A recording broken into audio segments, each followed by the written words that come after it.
Well, hello everybody. Good morning, or good afternoon, whatever time of the day you're watching it. And welcome to another episode of Bushcraft Dave out on a big walk. But again, this weekend, I'm out doing another short walk from the Collins Rambler's Guide to short walks in the Peak District. So I've already done now Solomon's Temple, which is beautiful. Padley Gorge, quite a difficult walk towards the end. And now I'm heading out to do from this book walk number 1, Derwent Moors. I had intended to do the Derwent walk a good few weeks ago now from the long distance hikes from the Peak District, but it never happened. The car park was too full, I couldn't get settled, so I am still near the Derwent. It's kind of in amongst behind those hills over there. We might get a good view later on as we approach from the other side. So this walk is a 4 3/4 mile walk. It's going to take just over a couple of hours. Most of the walk is fairly steady going. It looks like on the elevation map we'll steadily walk up for probably the first half of the walk and then steadily walking down again. The only thing that slightly concerns me about the walk is in the book it says for the terrain, strenuous. I can cope, can't I? It'll be fine. So we're walking on the moors around Derwent, early hours of the morning, got out of bed, got myself out and about and ready to do this hike.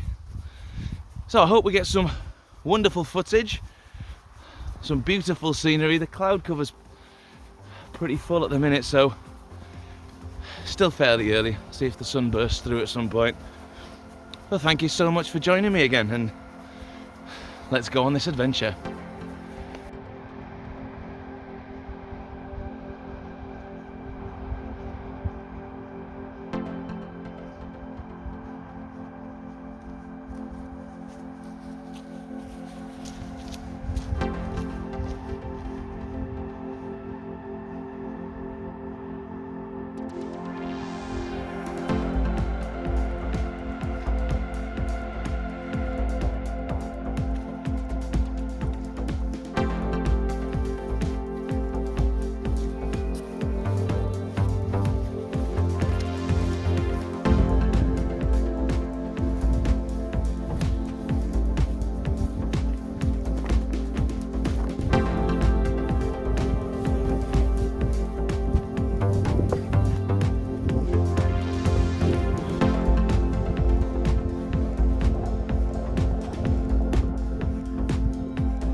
Heading right is to the Derwent Reservoir. I actually want to go straight on here. Well, turning left as I came up the hill.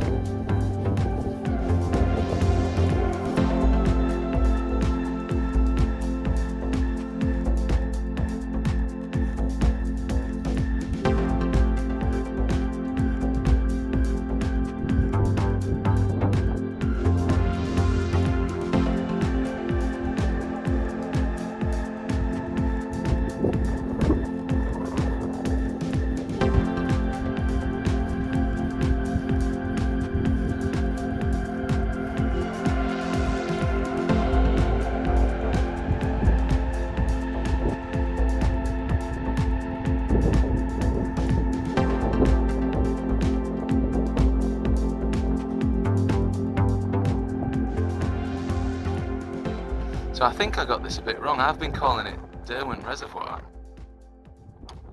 but actually it's all part of Ladybower Reservoir. It's quite confusing because all of this lot's called Derwent Moor, and various bits that are around, like little bits and pieces are called Derwent this and Derwent that. And we'll find out a bit more when we get closer.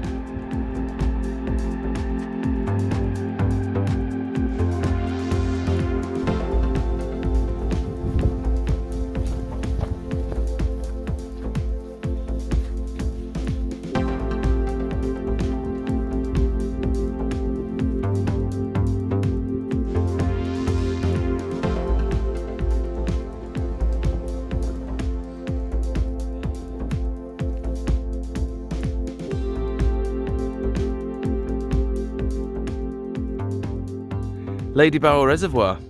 Stunning views around here as well, to the various little peaks in the distance that are just popping up over through the mist.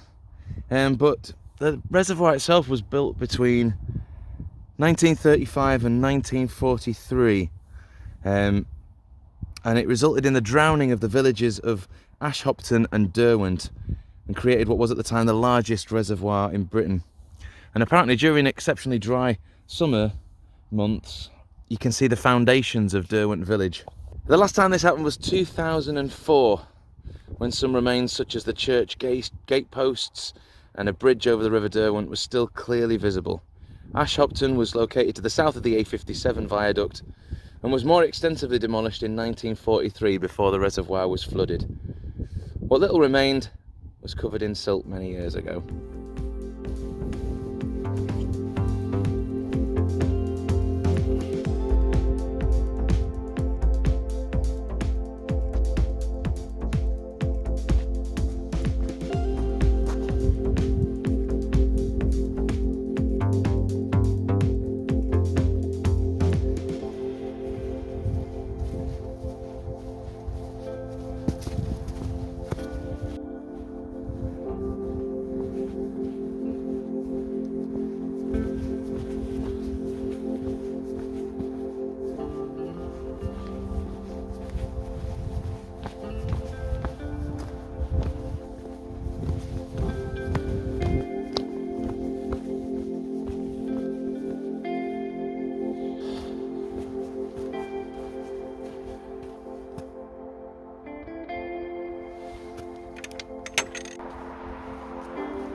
Well, I've got down to kind of the bottom again.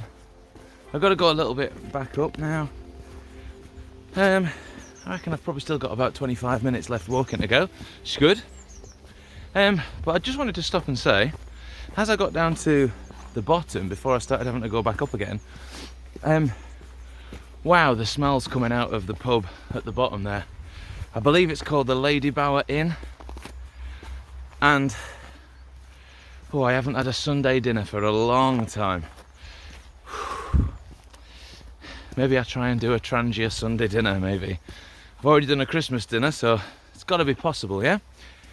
Oh, anyway, it smelt delicious. And if it wasn't, what is it now, 10 o'clock in the morning, maybe I'd change my plans, stop and have some food, because it smelled amazing. Sunday lunch. Check it out, the Ladybower Inn, smell beautiful. Right, back up the hill for a bit. It's a lovely walk, everybody. Well worth the journey.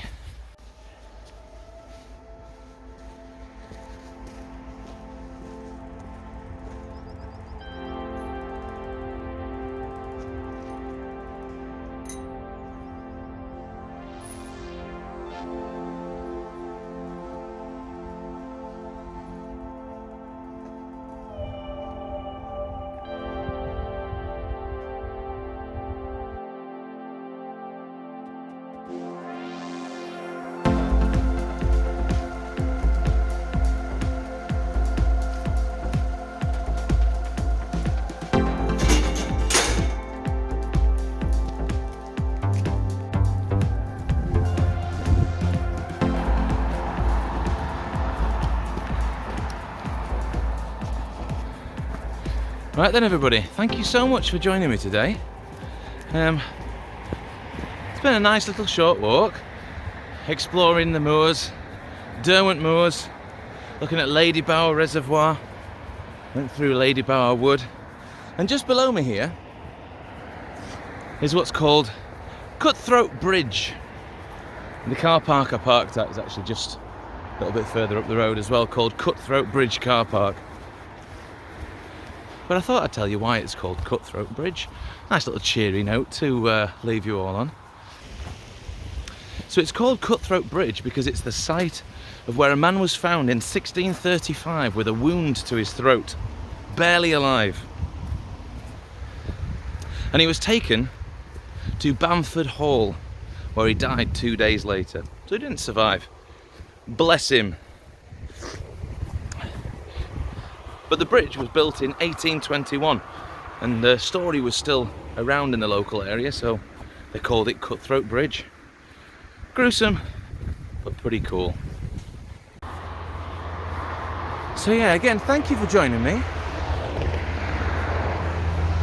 on this walk from the Ramblers Guide, the Ramblers Short Walks in the Peak District, walk number 1, Derwent Moors. And I don't know where I'll end up next week.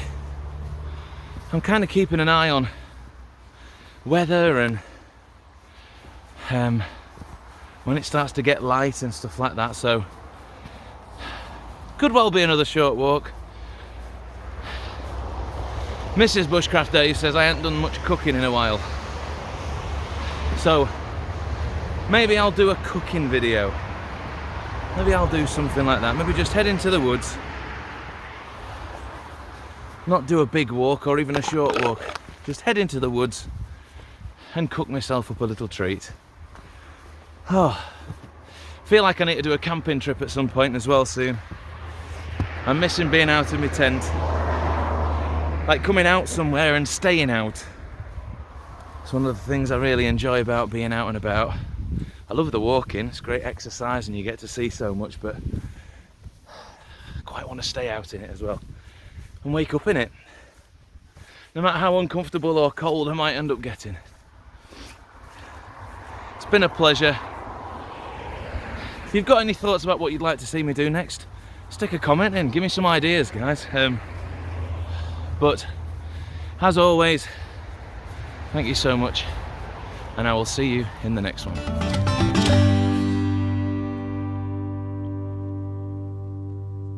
The local hall, which was called, come on, edit all this together so it makes it look like I actually know what I'm doing.